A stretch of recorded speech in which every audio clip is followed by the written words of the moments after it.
we're at the RHS Malvern Spring Festival today talking houseplants, and that's brought to you with the support of Cobra Garden and King Seeds.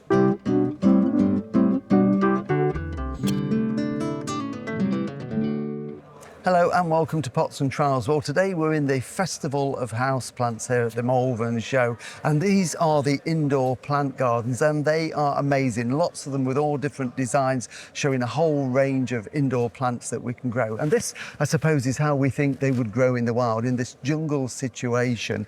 Really realistic how it's been put together. But I want to have a chat with Jacob, who's done this, to talk about how we can grow them in the house.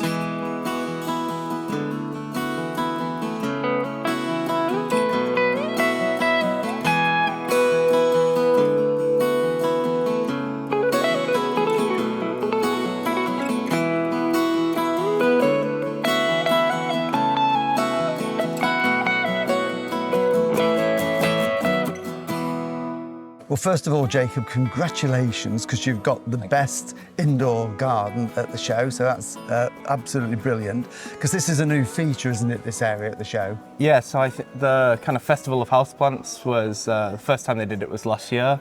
And then kind of the evolution, I guess, of the first year was to look at, indoor gardens and try to, I guess, bring some parity with kind of the houseplant world and the outdoor gardening world as well. So what is the overall theme? Is it all indoor? It's all indoor plants, obviously. Is everybody doing a sort of a scene as if it's in a living room? Because yours is very different. You've got this bit where we're sitting now, which is typically a living room with all these beautiful foliage plants, but then through the window, there's a jungle. I guess a little bit like the outdoor gardens, you essentially have a space, a blank canvas to do what you want, and you have to kind of come up with a concept and a brief and submit it and hope the people organising are into that. But yeah, so there's a little bit of everything actually. There's some people who've done jungle scenes. There's a really great garden, which is basically a wedding scene and how we can use houseplants as kind of a more sustainable option. There's some really amazing kind of more interior design aspects, some kind of grungy teenage bedrooms. You've got Dibley's doing the conservatory. So everyone's actually done something quite different with the space. Yeah, they're all very different and they're all beautiful as well.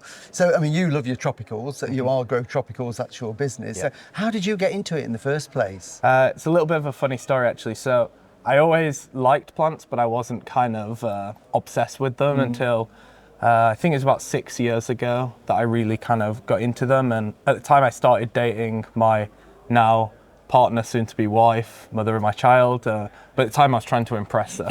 And her mum gave me a big peace lily, and it was a big one in a pot, like 40, 50 centimeters. And in my head, that was kind of a family heirloom or something I'd been gifted to look after. And I was like, there's no way I can kill this plant. So, the way my brain works, I started researching it, and then I went down a rabbit hole, and then it had to get more and more interesting, more rare, and then, it kind of, in a roundabout way, kind of an addiction started with plants and having plants in my house.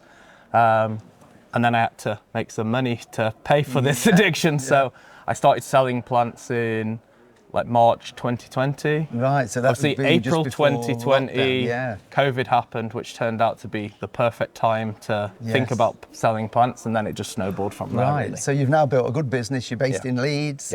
You've got some new premises you're developing, glass houses to actually do growing. So you've built it to quite a big business. Yeah, so it started out kind of in my spare bedroom in 2020. I met my now co-founders the end of 2020, and we kind of made the decision to really give the business a proper go.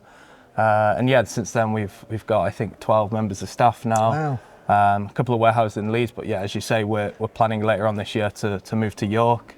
We've always done a hybrid of kind of growing and buying in from other nurseries. But we kind of see a real interest in the more rare and unusual stuff, and maybe the plants that are not commercially viable in like big Dutch nurseries, because there's not the market for 10,000 of them, but there might be a market for 50 or 60. So kind of small, lots of different species, but smaller scale is kind of what we're planning to do, kind of to complement obviously the stuff that we buy in and sell. And yeah, the business has really grown. I think we're selling about 10,000 plants a month now online. Well, I must admit, in that short time from being given that first piece, that spathiphyllum, your knowledge is absolutely amazing, because you've recently joined the RHS Tender Ornamental Expert Group, and you have a vast knowledge of tropical plants. The beauty of what we do at Grow Tropicals is we're not really tied to any particular plants. Like my personal interest is in aroids and philodendrons and anthuriums. And I'm a member of the kind of European Aroid Society on the board there. But to be honest, we sell anything tropical, and we've had people who work with us, horticulturalists, who are obsessed with begonias or gesneriads or whatever. So over time, we've just kind of built up this range of knowledge, I guess, on anything tropical. Basically all the hard to grow, expensive to heat plants. Well, shall we have a look at one or two of your sort of favourites? I mean, are any of them in here, or shall we go and have a look at the bit outside? Yeah, I think there's a few really nice plants. I really love the kind of strap leaf anthuriums.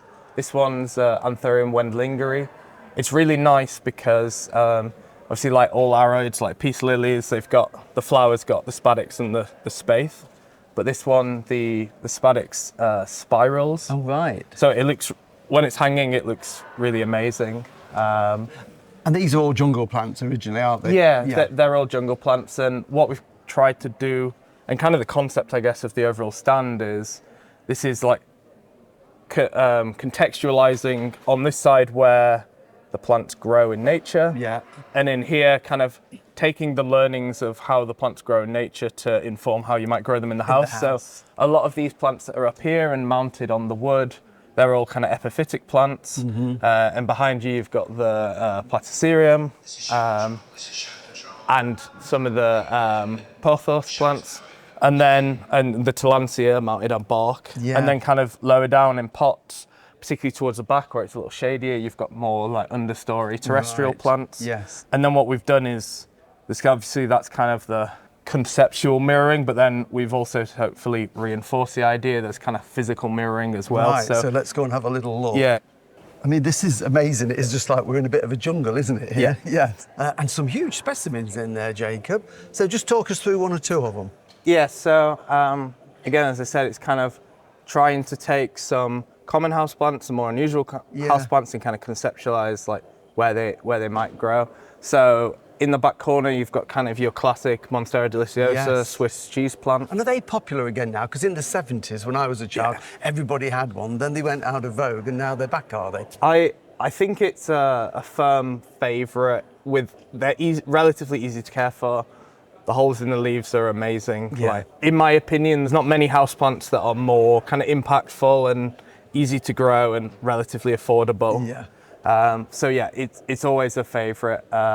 And then we've got kind of some more unusual ones, so like the Anthurium wendlingeri that I spoke about before, and you can see the spiral isn't it? on the flower. We've got lots of Tillandsias, air plants, kind of up, and some lower down as well, which obviously are great for people in the home because you don't need soil, so it just gives you a different way of growing. So these just need a mist, just that bit of humidity. A mist every now and then, or some people soak them in a bowl of water like once a week, something like that. This one here, growing up the bark, is an interesting one because it's also a species of Monstera. This one's called Monstera dubia. But what you can see at the bottom is it starts as a shingling plant, so with the leaves oppressed.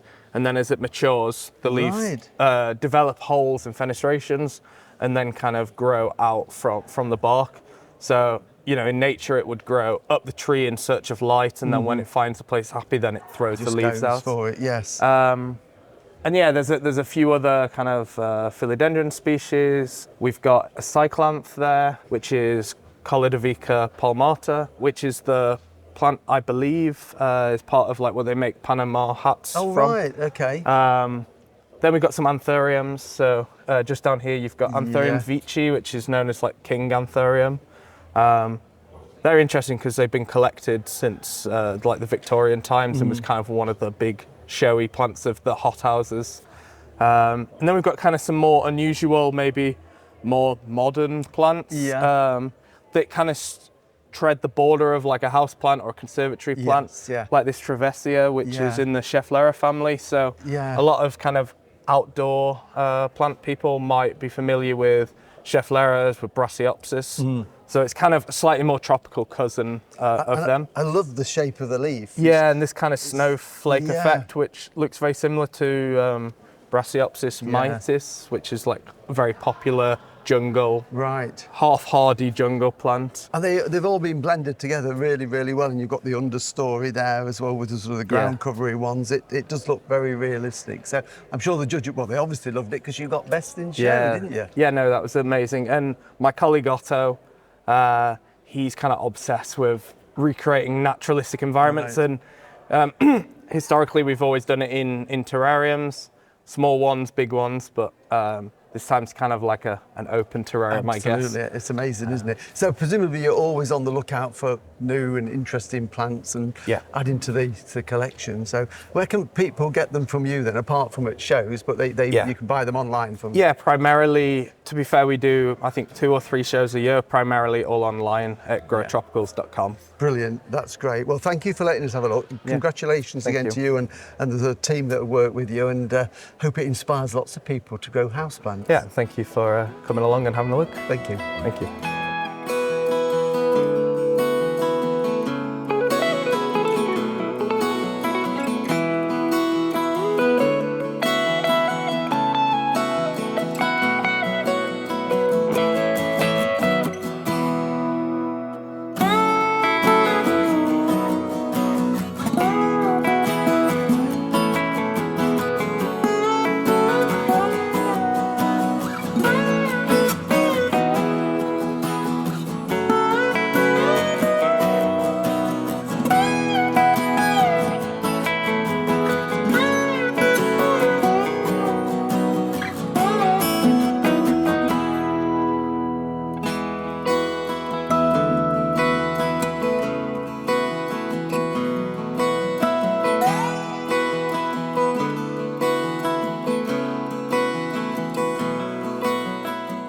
Well, thank you for watching Pots and Trowels, and I hope that's inspired you to go out and buy some house plants to decorate your home. All the videos, of course, you can find on YouTube, and next week we'll be back in the garden. So until then, bye.